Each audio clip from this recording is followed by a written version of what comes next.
Bapa di surga, dikuduskanlah namamu, datanglah kerajaanmu, dan jadilah kehendak-Mu di bumi seperti di surga. Bapa yang baik, Bapa yang kami kenal di dalam nama Tuhan Yesus, kami bersyukur ya Tuhan, kalau pagi ini kami boleh beribadah bersama-sama dengan saudara-saudara kami di Gereja Oikumene di Lapas Pontianak, kelas 2A. Tuhan, ini bukan semua karena kebetulan, tapi semua karena kemurahan-Mu ya Bapa. Bapa, biarlah kiranya Engkau berkati ya Tuhan ibadah pagi hari ini, agar firman yang nanti disampaikan boleh bertumbuh dan berbuah di dalam kehidupan kami. Terima kasih Bapak, terima kasih. Engkau pimpin ya Tuhan, jalannya ibadah ini dari mulai semua yang bertugas, baik yang ada di Semarang, baik yang ada di Jakarta maupun yang ada di Pontianak. Kiranya Engkau ya Tuhan akan memimpin ibadah ini. Terima kasih Roh Kudus, terima kasih. Di dalam nama Tuhan Yesus kami mengucap syukur. Haleluya, haleluya. Mari kita katakan sama-sama. Amin. Baik, selamat pagi. Shalom semuanya. Saya boleh memperkenalkan diri saya. Nama saya Uun Setiawan. Saya adalah bekerja bersama dengan di KKS ini di bawah pimpinan dari Ibu Ana Christian Hafsari di Semarang. Saya sudah bergabung selama kurang lebih 1 tahun. Usia saya 65 tahun. Saya sudah pensiun. Dulu saya bekerja di perusahaan penerbangan di Garuda Indonesia selama 37 tahun dan pernah hampir 1 tahun di Balikpapan di Trans Nusa Airlines. Dan saya sudah mengunjungi juga Pontianak dan beberapa kota di Kalimantan ya. Saya punya anak 3, laki-laki yang bentar lagi akan married, juga ada perempuan 1 yang sudah married dan mempunyai anak, dan saya punya cucu 2. Yang ketiga adalah laki-laki, anak saya berumur 25 tahun. Baik, Bapak-bapak yang saya kasih di dalam nama Tuhan Yesus, itu perkenalan saya. Saya sendiri nama baptis saya adalah Yoel. Ya. Saya bersyukur bisa belajar melayani sesuai dengan Matius 25 ayat 43 bahwa Tuhan pernah berfirman dan berkata, kapan kamu pada saat aku lapar engkau memberi aku makan, pada saat aku di penjara engkau mengunjungi aku. Dan saya bersyukur saya bisa bergabung di KKS ini bersama-sama dengan rekan-rekan kami yang lain untuk melayani lapas-lapas yang ada khususnya di Indonesia, baik onsite maupun online. Nah, saudara-saudara yang terkasih, hari ini saya coba akan membawakan firman yang bertema pengampunan yang membebaskan atau yang bisa memerdekakan kita. Ya, setiap orang pribadi lepas pribadi punya masa lalu. Ada yang penuh dengan sukacita, ada yang penuh dengan kemewahan, ada yang penuh dengan penyesalan sebaliknya, ada yang penuh dengan duka cita, kegagalan, dan sebagainya.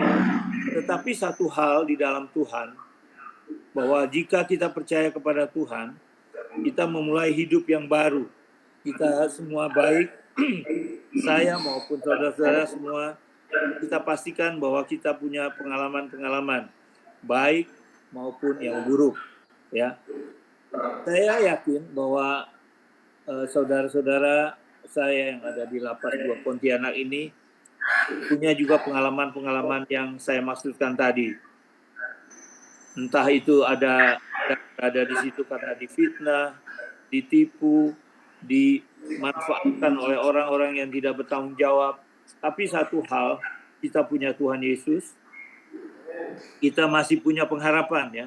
Kita punya pengharapan pada satu pribadi yang maha agung, maha mulia, dan segala-galanya buat kita.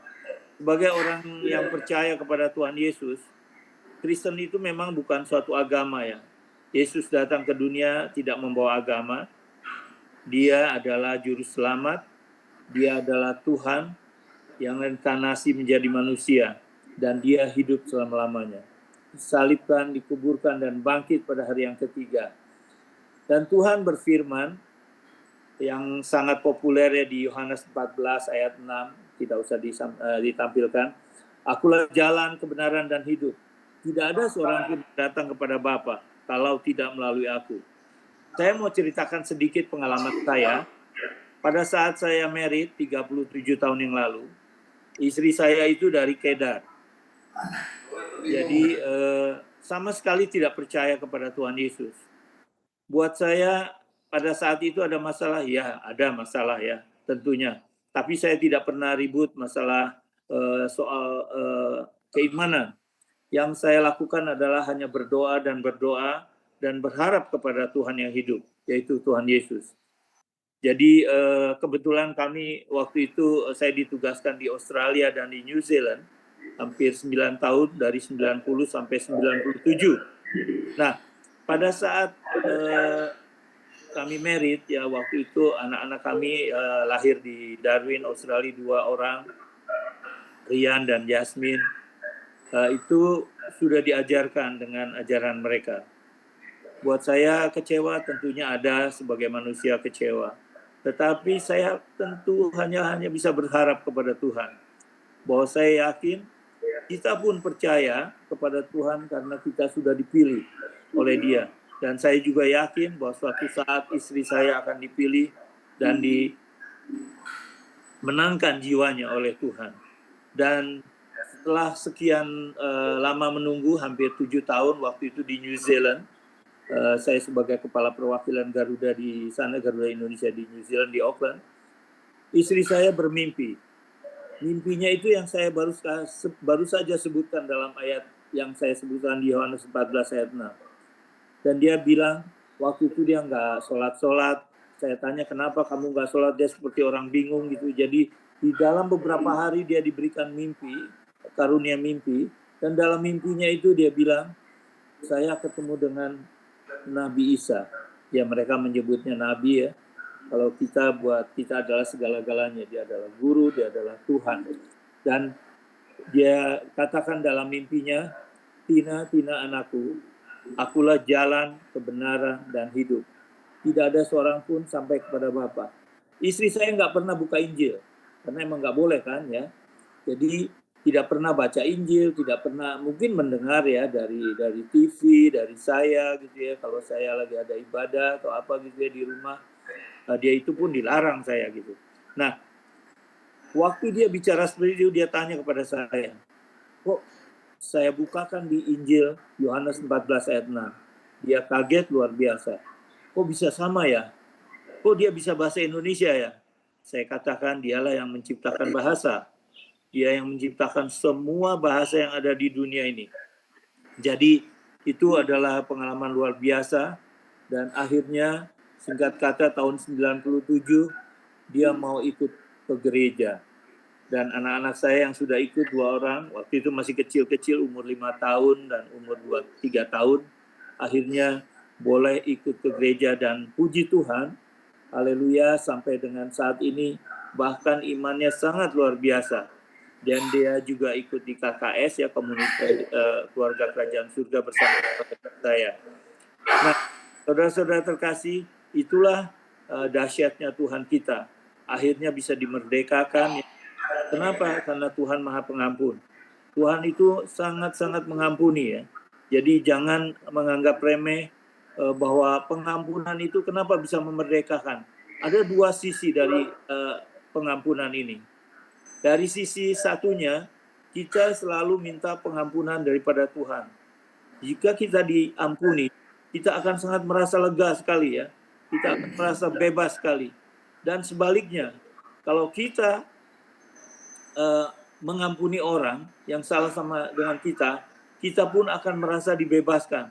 Kalau nggak percaya, lakukan saja itu ya. Lakukan saja itu.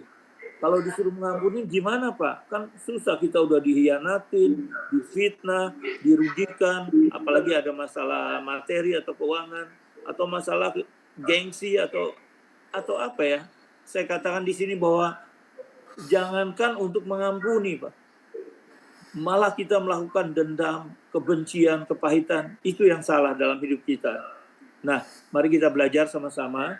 Kita akan buka di dalam Kolose 3 ayat 13. Mari kita baca sama-sama ya. Kalau boleh ditampilkan, silakan membuka Alkitabnya masing-masing. Kita akan baca bersama-sama 3, 2, 1. Kolose 3 ayat 13. Sabarlah kamu seorang terhadap yang lain, dan ampunilah seorang akan yang lain apabila yang seorang menaruh dendam terhadap yang lain, sama seperti Tuhan telah mengampuni kamu. Kamu perbuat jugalah demikian, ya. Nah, jika kita mengampuni orang, yang saya katakan, kita akan merasa diampuni juga karena kesalahan kita. Maka kita akan merasakan ada kebebasan, ya, kemerdekaan di dalam hati dan pikiran kita, baik untuk mengampuni ataupun diampuni, ya. Kita akan dibebaskan dari rasa dengki, dendam, amarah maupun kepahitan. Bicara kepahitan, ya, hati-hati. Saya selalu diingatkan gitu ya oleh firman Tuhan, gitu ya. Oleh firman Tuhan ini di Kolose 3 ayat 13, bicara kepahitan, ya.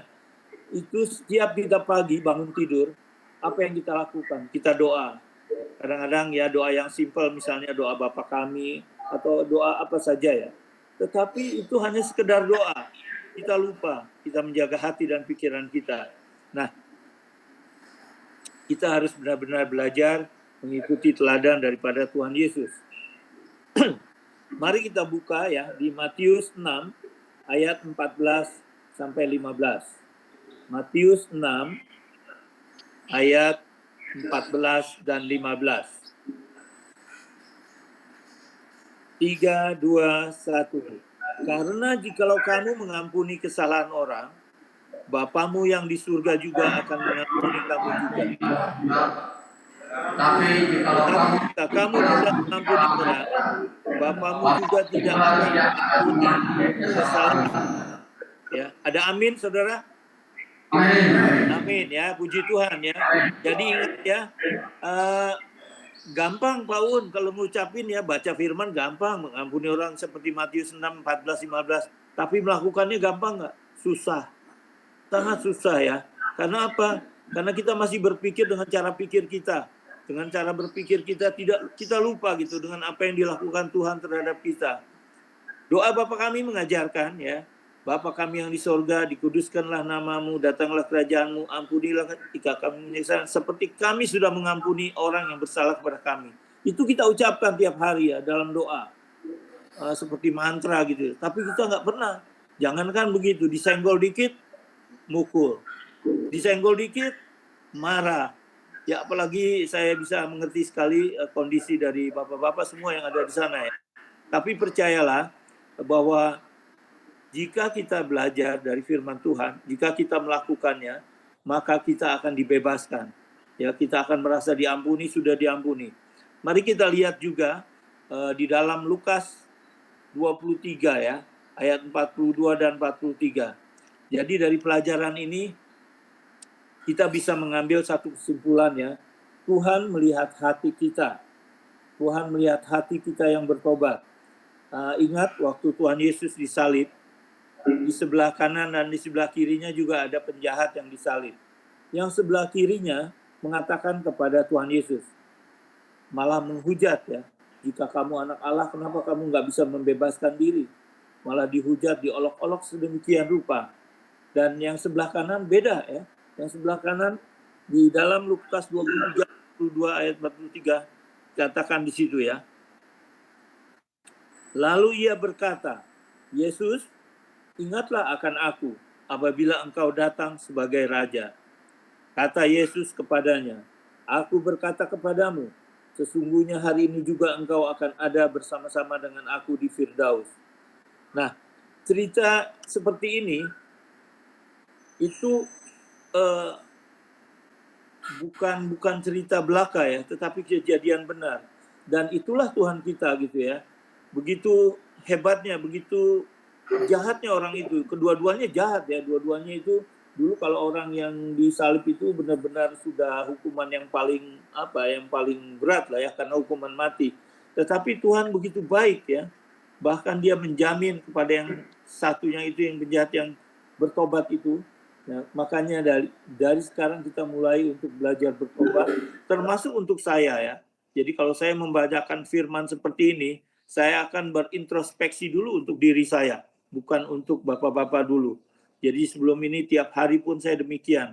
Saya bersyukur bisa bergabung dengan di KKS ini ya, di keluarga kerajaan surga. Nah, yang kedua, kemerdekaan sejati dimulai dari hati dan pikiran. Ya. Pentingnya menjaga hati dan pikiran itu, yaitu dengan dipimpin oleh firman Tuhan dan juga oleh Roh Kudus. Ya, tiap pagi tadi kita katakan bukan hanya pagi, siang, malam ya. Saudara-saudara banyak waktu, saya yakin ya. Mungkin saudara lebih mengerti firman Tuhan daripada saya. Tetapi apa yang kita lakukan adalah kita belajar dari firman Tuhan, menjaga hati dan pikiran ini. Mari kita buka di dalam Amsal 4 ayat 23. Amsal 4 dan 2 Amsal 4 ayat 23. Amsal 4 ayat 23. Tolong ditampilkan.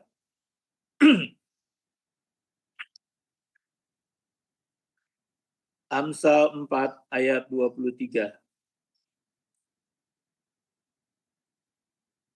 3, 2, 1. Jagalah hatimu dengan segala kewaspadaan, karena dari situlah terpancar kehidupan.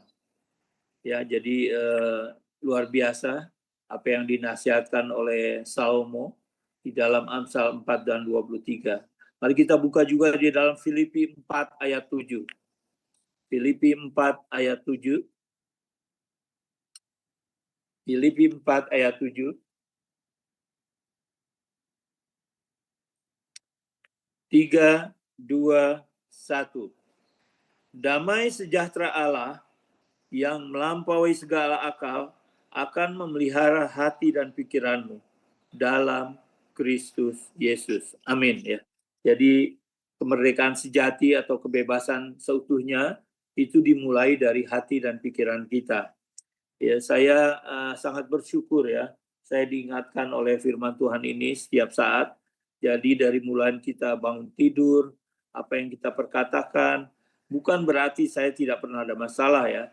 Saya kebetulan sekarang ini menjadi ketua RT ya.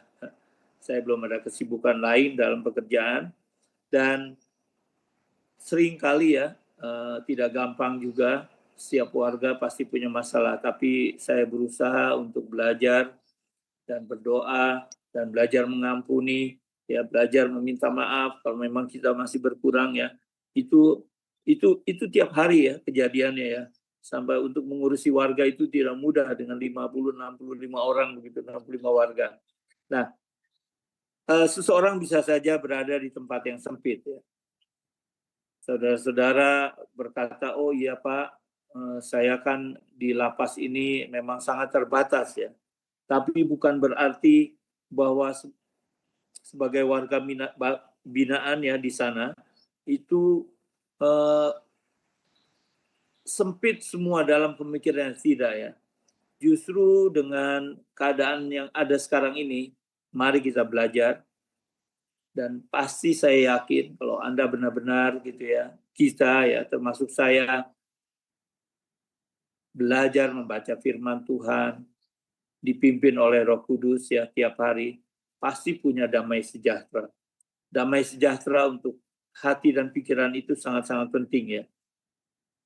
Jika kita hanya berharap kepada Tuhan Yesus dan percaya akan kuasanya. Tetapi sebaliknya ya, banyak orang-orang di luar sana, walaupun dia kaya raya, hidup kemewahan, tiap hari pergi ke mall ya, tiap hari makan enak, percayalah, belum tentu hati dan pikirannya akan damai. Jika dia tidak mempunyai firman, jika dia tidak mempunyai Roh Kudus ya di dalam kehidupannya, pasti udah makan enak, nonton, pergi jalan-jalan, tetap aja hatinya begitu pulang, walaupun rumahnya mewah, mobil mewah, tetap hatinya tidak punya damai sejahtera. Jadi yang terpenting dalam hidup ini, walaupun kita dalam kesempatan ini ya, di dalam kesempitan, tetapi belajarlah kita kesempatan yang ada ini bukan kesempitan secara duniawi.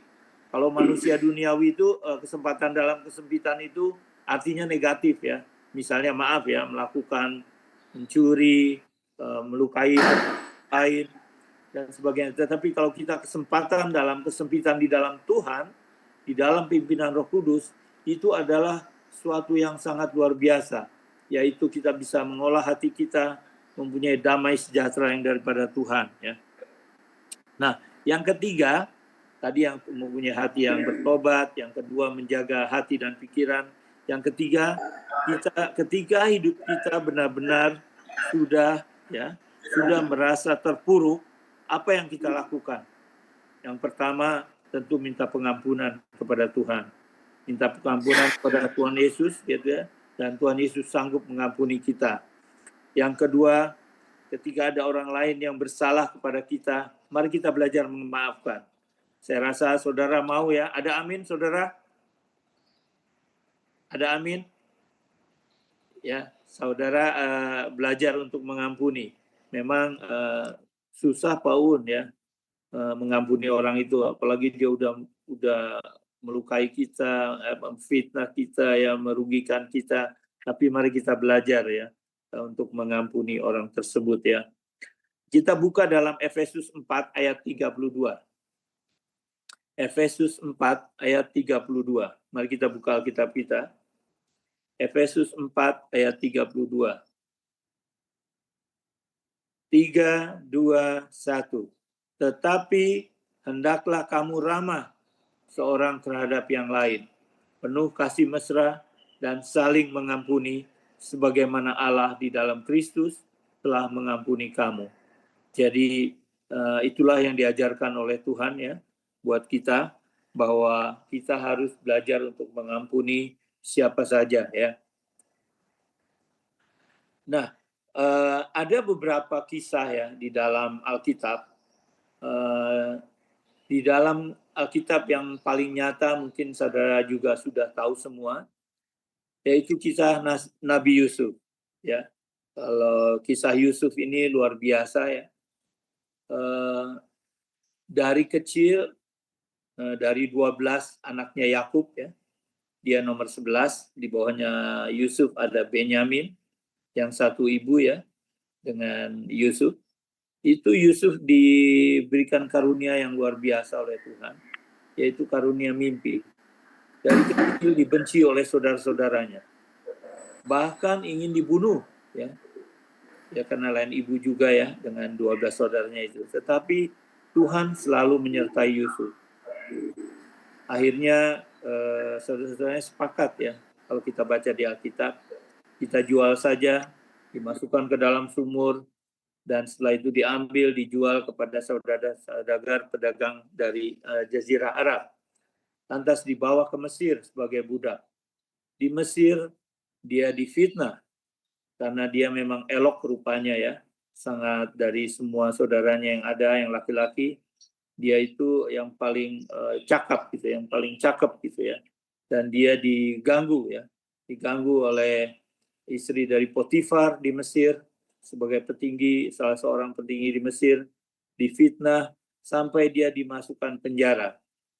Di penjara, kalau kita baca lagi kisahnya, dia dikaruniai Tuhan untuk mengartikan dan menafsirkan mimpi. Yang satu ada juru minuman. Juru minuman ini dipenjara juga oleh penguasa di sana, itu di kaki tangannya Fir'aun. Yang satu juru roti. Dua-duanya bermimpi. Yang juru minuman bermimpi, dia bermimpi ada tunas anggur begitu ya, lantas diperas dan diserahkannya ke piala tempat minuman Fir'aun untuk meminum anggur tersebut. Yang juru roti juga memimpi juga ya mengenai 3 bakul roti. Yang juru minuman lantas di dalam penjara mengatakan kepada Yusuf, bolehkah kamu mengartikan arti mimpi saya itu? Yang juru minuman dikatakan oleh Yusuf, dalam 3 hari ini Fir'aun akan membebaskan kamu dan kamu akan diberikan pangkatnya kembali sebagai kepala juru minuman dan dikembalikan pekerjaanmu semula. Dan itu terjadi benar-benar. Tetapi yang juru roti itu sebelum ke juru roti, yang juru minuman itu Yusuf berkata, maukah kamu mengatakan kepada Fir'aun bahwa akulah yang mengartikan mimpi dan maukah kamu memberitahu Fir'aun untuk membebaskan aku, karena aku juga difitnah masuk di dalam penjara ini. Tetapi setelah juru minuman itu bebas, keluar dari penjara, dia lupa. Dia nggak mengatakannya kepada Fir'aun dan dia cuma asik dengan bahwa dia memang sudah dibebaskan. Yang satunya, juru roti, dia mimpi juga yang mengenai 3 bakul roti itu. Dan Yusuf mengatakan dalam 3 hari ini kamu akan dikeluarkan dari penjara dan kamu akan digantung, di persekusi ya oleh Fir'aun, dan itu terjadi. Nah, singkat kata, Fir'aun sendiri bermimpi, yaitu mengenai 7 tahun kemakmuran dan 7 tahun kesusahan, kelaparan di Mesir. Nah, itu terjadi. Tetapi saya mau ambil dari cerita di sini adalah bahwa apa yang dilakukan oleh Yusuf itu, yang dilakukan oleh saudara-saudaranya terhadap Yusuf, Tuhan punya rencana yang lain. Dari mulai dia mau dibunuh, dijual, dilempar sampai ke Mesir, tapi Yusuf dipakai Tuhan luar biasa, disertai Tuhan luar biasa oleh Tuhan, sampai dia menjadi orang nomor 2 setelah dia mengartikan mimpi-mimpi yang dilakukan oleh Fir'aun. Dan apa yang terjadi? Kemiskinan dan kelaparan, kekeringan itu terjadi sampai tanah Kanaan di daerah Israel. Dan sampai saudara-saudaranya Yusuf ini diminta oleh Yakub untuk datang ke Mesir membeli makanan. Apa yang terjadi? Apakah Yusuf balas dendam terhadap saudara-saudaranya yang sudah mau bunuh, yang ngebuang? Tetapi tidak. Yang Yusuf lakukan adalah memaafkan, mengampuni saudara-saudaranya ya. Bahkan memberi makan, memberi dan mengundang Yakub yang masih hidup pada saat itu. Itulah yang terjadi di dalam kisah yang benar-benar terjadi ya, yang sampai beranak pinak sampai kejadian di cerita Musa dan lain sebagainya, dan sampai Musa membawa mereka ke tanah perjanjian dan sampai dengan detik ini. Jadi kalau kita membaca Alkitab, memang itu adalah sejarah, tapi itu adalah firman Tuhan, baik itu perjanjian lama maupun perjanjian baru. Jadi saudara-saudara juga perlu tahu bahwa di dalam iman percaya kita kepada Tuhan, pada saat Tuhan datang ke bumi ini ya abad pertama, dia tidak membuat Alkitab ya, dia tidak membawa Injil. Sering kali orang salah mengartikan ya, bahwa Injil itu diturunkan jeblok dari surga gitu. Tidak ya, Injil itu ditulis oleh murid-muridnya Yesus, oleh saksi-saksi hidup ya. Jadi kita harus belajar mengerti bahwa Injil itu pada saat Yesus datang, Yesus itu tidak membawa Injil ya. Yesus itu adalah Injil sendiri. Yesus itu adalah kabar baik sendiri. Jadi Yesus itu adalah sang penyelamat sendiri, Mesias. Jadi kita harus mengerti pada saat abad pertama sampai abad ketiga itu tidak ada Injil ya. Yang ada hanya perjanjian lama yang ditulis oleh nabi-nabi sebelumnya, baik nabi besar atau nabi yang kecil, ataupun oleh Musa ya, yang kita sebut dengan kitab tanah. Nah pada saat zamannya Yesus, Injil itu tidak ada ya, baru ada setelah abad ketiga ya. Jadi kita harus belajar dan tahu mengenai hal tersebut gitu ya. Nah saudara-saudara yang terkasih, yang kedua saya mau ceritakan yang cerita di abad ini, yaitu cerita mengenai Nelson Mandela. Nelson Mandela, kalau saudara-saudara pernah tahu, itu adalah seorang presiden di Afrika Selatan, berkulit hitam. Dulu di Afrika Selatan itu sama dengan di Amerika, sangat-sangat sekali apartheid ya. Apartheid itu sangat membedakan kulit. Jadi kalau orang kulit hitam itu dibedakan gitu ya. Padahal itu adalah tanah mereka. Nah, Nelson Mandela adalah pejuang di Afrika Selatan, di penjara selama 27 tahun. Baru merdeka itu tahun 1997 ya kalau nggak salah. Ya, 97. Ya enggak, maaf. 1987. Jadi setelah 27 tahun di penjara dia diperlakukan sangat tidak baik. Disuruh maaf ya, disuruh hal-hal nanti bisa baca sendiri lah. Saya tidak akan sebutkan di sini. Tetapi apa yang dilakukan oleh Nelson Mandela setelah dia dibebaskan dari penjara, dia melakukan pengampunan, memberikan pengampunan kepada orang-orang sipir, kepada kepala-kepala penjara yang ada di penjara tersebut. Dia malah memberikan pangkat yang bagus ya buat orang-orang yang telah melakukan perbuatan yang tidak baik. Itulah dahsyatnya pengampunan.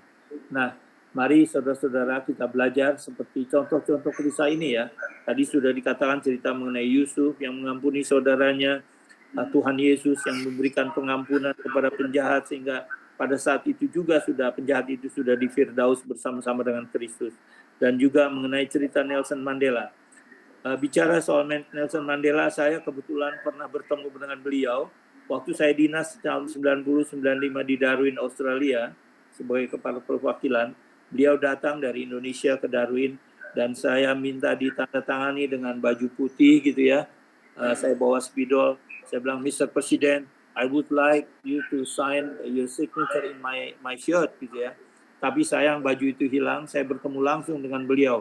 Makanya saya cukup bangga gitu ya dengan orang-orang seperti ini yang punya hati yang sangat luar biasa, yang hati yang mengampuni gitu. Nah, yang kedua ada lagi cerita pada tahun 1981, saudara pernah mendengar mungkin Paus Yohanes Paulus kedua. Paus Yohanes Paulus kedua pada saat di Roma dia sedang berkhotbah, itu ada satu orang Turki namanya Mehmet ya, menembak dia 2 kali, ditembak sehingga hampir saja nyawanya hilang dan segera dibawa ke rumah sakit ya. Di rumah sakit selama 7 bulan, Paus akhirnya pulih kembali dan dia yang menembak dia, Mehmet itu dipenjara. Dan apa yang dilakukan? Paus Yohanes Paulus II datang mengunjungi yang menembak beliau dan mengampuni beliau, sehingga apa yang dilakukan, beliau sangat merasa bersyukur sekali, merasa dibebaskan ya hatinya, merasa wah orang seperti ini udah saya tembak ya, hampir mati lagi ya. Paus ya sebagai orang nomor 1 di dunia untuk dari denominasi Katolik ya, tetapi dia mengampuni ya, dia mengampuni orang yang menembak dia. Bahkan dalam kalau saudara nanti baca ya, punya waktu untuk baca melalui internet atau apa, bahkan Mehmet ini sampai minta dibaptis kalau dia dibebaskan dari penjara. Nah, itulah cerita-cerita pengampunan ya yang luar biasa yang daripada kita dengar pada saat ini ya. Nah, pengampunan itu adalah untuk melepaskan kebencian dan juga menyerahkan keadilan kepada Tuhan dan kepada proses hukum. Jadi menjadi teladan pengampunan yang dapat membebaskan hati. Itulah belajarnya pentingnya hati dan pikiran kita, dan kita diberikan masih kesempatan ya untuk menyerahkan hidup kita kepada Tuhan. Mari kita belajar ya untuk tadi saya katakan belajar menghilangkan kepahitan ya, belajar menghilangkan percayalah bahwa Tuhan itu baik ya, Tuhan sangat baik dalam kehidupan kita. Saya yakin saudara-saudara tiap hari baca firman ya, saya yakin tiap hari saudara mendengarkan firman Tuhan, berdoa dan saling mengasihi. Dan biarlah walaupun hidup saudara di dalam penjara, jadilah tauladan seperti Kristus. Demikian juga saya di sini. Saya belajar tiap hari ya. Tiap hari belajar untuk belajar mengampuni, belajar untuk membuang semua kepahitan. Satu hal lagi yang saya mungkin ingin share dengan saudara-saudara semua. Saya pernah bertanya kepada mentor saya dalam hal ini Bu Ana. Saya bilang, Bu Ana, di dalam firman Tuhan dikatakan bahwa kita ini hidup ini ada kutuk ya. Kutuk itu macam-macam. Hati-hati ya. Itu bisa 4 generasi. Ya, 4 generasi di atas kita. Jika saya seperti saya sekarang ini, saya punya anak, punya cucu. Nanti mungkin cicit ya kalau Tuhan masih berikan kesempatan untuk bernafas dan masih ada kehidupan. Nah, itu mereka sudah percaya semua kepada Tuhan gitu. Tetapi saya tidak tahu apa yang dilakukan oleh nenek moyang saya, bapak ibu saya, kakek saya, nenek saya, bahkan di atas kakek nenek saya. Mungkin mereka sudah melakukan, pergi ke dukun-dukun, misalnya pernah pergi ke dukun, pernah punya jimat-jimat, pernah punya pergi ke orang-orang pinter, ke tempat-tempat keramat gitu ya. Nah, dalam hal ini saya bertanya kepada Bu Ana sebagai mentor, Bu, apa yang harus saya lakukan untuk menghilangkan kutuk-kutuk tersebut? Karena saya tidak pernah tahu apa yang dilakukan oleh nenek moyang saya. Satu hal dari pelajaran yang saya dapat, pada saat nanti saudara punya kesempatan untuk melakukan ibadah dan ada perjamuan kudus, yaitu memakan roti dan darah, meminum darah Yesus, melalui perjamuan kudus ini, saudara harus minta ampun. Saudara harus patahkan semua kutuk-kutuk itu. Apa aja itu patah sebelum memakan dan roti dan minum itu? Yaitu dengan mematahkan kutuk-kutuk ya kegagalan, kutuk-kutuk kebangkrutan, kutuk-kutuk pertalian darah ya buat generasi 4 generasi di atas kita gitu ya, 3 generasi di atas kita, dan kutuk-kutuk kemiskinan, kutuk-kutuk penyakit, semua harus dipatahkan. Kalau itu kepahitan semuanya, jika itu semua dipatahkan, saya yakin bahwa Roh Kudus akan bekerja di dalam diri kita dan kita bisa lebih lega ya, lebih lega dalam berdoa, dalam membaca firman Tuhan, dan saya yakin Roh Tuhan sendiri yang memimpin kita. Nah, itulah yang saya bawakan firman Tuhan hari ini. Mohon maaf jika ada kekurangan, dan tadi kita mendapat sedikit gangguan ya masalah IT. Ya, apa artinya bahwa kita percaya saja. Tadi saya berdoa terus ya, saya katakan bahwa saya yakin bahwa roh yang ada di dalam kita itu adalah lebih besar dan sudah mengalahkan nabi-nabi palsu dan sudah mengalahkan roh-roh yang ada di udara ini.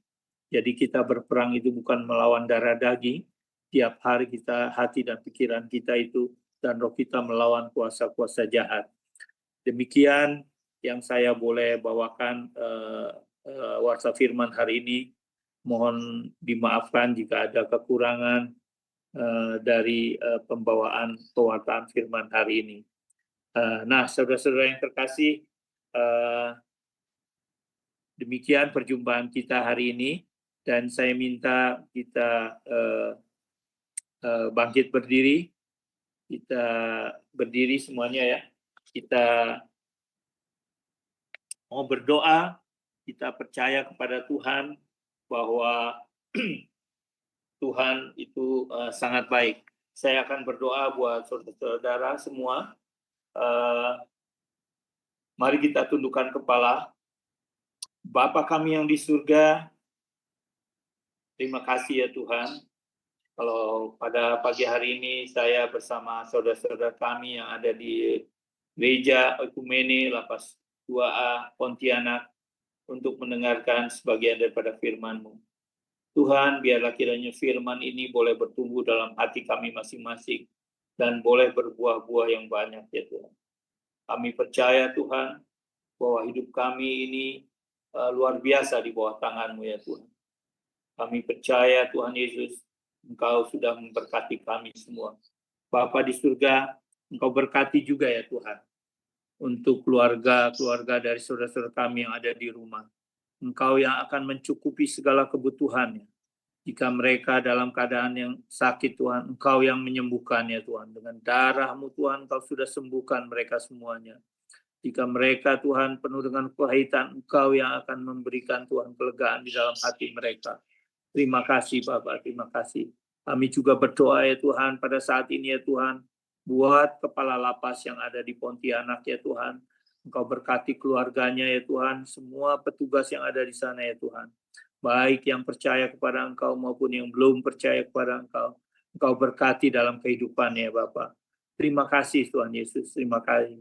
Sekali lagi ya Bapak, ampunilah kesalahan-kesalahan kami ya Tuhan dan kekurangan daripada hidup kami. Terima kasih Tuhan, terima kasih. Saudara-saudara yang terkasih, angkatlah kedua tangan saudara ya Tuhan. Tuhan memberkati engkau dan melindungi engkau. Tuhan menyinari engkau dengan wajahnya dan memberi engkau kasih karunia. Tuhan menghadapkan wajahnya kepadamu dan memberi engkau damai sejahtera. Di dalam nama Tuhan Yesus, kami sudah berdoa. Mari kita sama-sama berkata, amin. Oke, terima kasih Bapak-Bapak. Ingat selalu ya, mudah-mudahan kita bertemu lagi di lain kesempatan. Tuhan Yesus memberkati. Haleluya. Amin.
Tuhan adalah terang dan keselamatanku.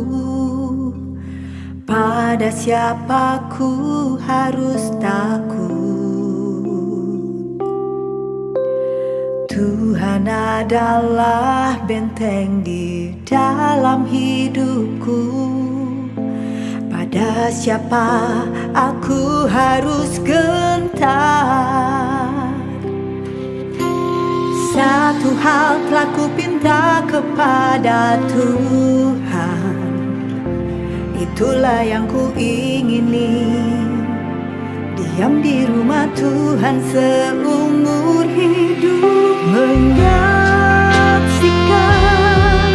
kemurahan Tuhan, menikmati bait kudusnya, lindungiku dalam pondoknya.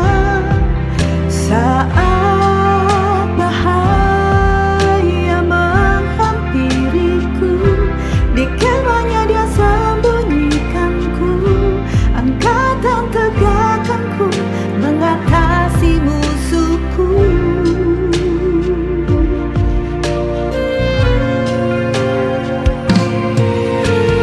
Tuhan adalah benteng di dalam hidupku. Pada siapa aku harus gentar? Satu hal telah ku pinta kepada Tuhan, itulah yang ku ingini, diam di rumah Tuhan seumur hidup, menyaksikan kemurahan Tuhan, menikmati bait kudusnya, lindungi